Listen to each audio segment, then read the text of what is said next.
Do you ever feel like you're watching life unfold from behind a glass wall, observing but never fully participating? Like maybe something is wrong with you when others misunderstand or misinterpret your intentions. For the rare INFJ personality, this experience is familiar. Life can feel like an odd performance where you know the lines but can't shake the feeling that you're in the wrong play.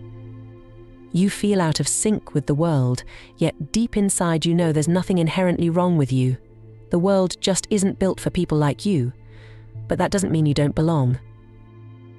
Here are a few fundamental lessons every INFJ should take to heart while navigating life as the rarest and most unique of the 16 different Myers-Briggs personality types.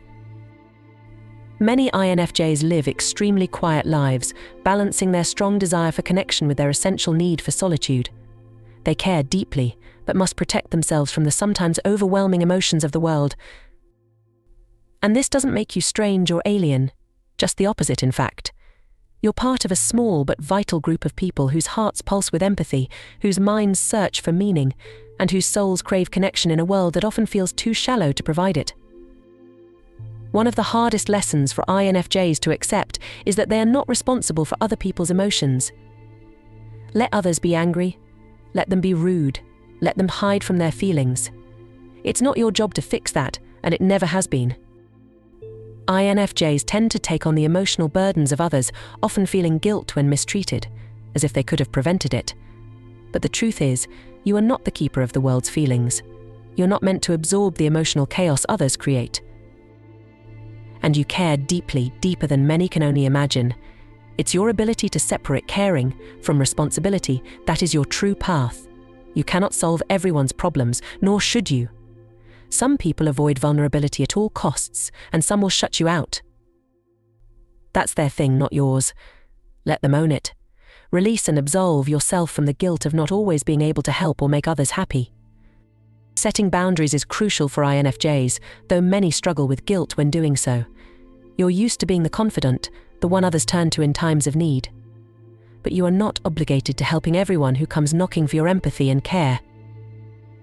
You have the right to say no, to set limits, and not share your own emotional energy. This isn't selfish, it's essential. Without ironclad personal boundaries, you're flirting with becoming emotionally drained, disconnected from your own needs, and overwhelmed by the weight of other people's problems. If you help others, it should be because you want to, not because you feel like you have to. Your emotional energy is precious, and you deserve to keep some for yourself. It's okay to walk away from those who take too much without giving back. Please check out the links in this video's description to help support our channel. They touch on mindfulness and healing. Thank you. INFJs hunger for deep, meaningful relationships. They want more than surface-level interactions and small talk. They crave soul-level connections where vulnerability is met with understanding. It's important to understand that this craving for depth is not a flaw. It's not something to suppress or feel ashamed of, waiting for the right people, those who can meet you on that deeper level. This is vital.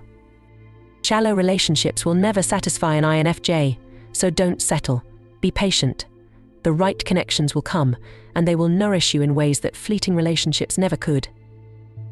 For INFJs, solitude isn't a luxury, it's a necessity.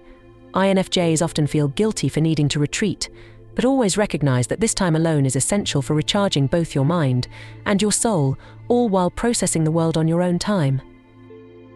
Without solitude, an INFJ can easily burn out. In the quiet, away from the world's noise, they can sift through their thoughts, reflect on their emotions, and find clarity. It's in these moments of introspection that INFJs reconnect with themselves, grounding their hearts and minds before re-engaging with the world. INFJs also possess a strong desire for justice, which is a special gift, and though it can sometimes feel isolating, it's a core part of who they are. The world needs people who care about fairness and who have an uncanny ability to see through nonsense. INFJs stand up for what's right. To be an INFJ is to live in contradiction, to simultaneously crave connection while also requiring solitude. It's to care deeply, but to always guard your heart. To see the world's flaws while still believing in a great potential for goodness. Embrace your uniqueness, protect your energy, and know that the world needs people like you. Those who see deeply, love fully, and stand up for what's right. You belong, just as you are. Please check out the links in the description. They touch on mindfulness and healing. Check out this next one on some of the things INFJs do that some people find a bit odd. See you there.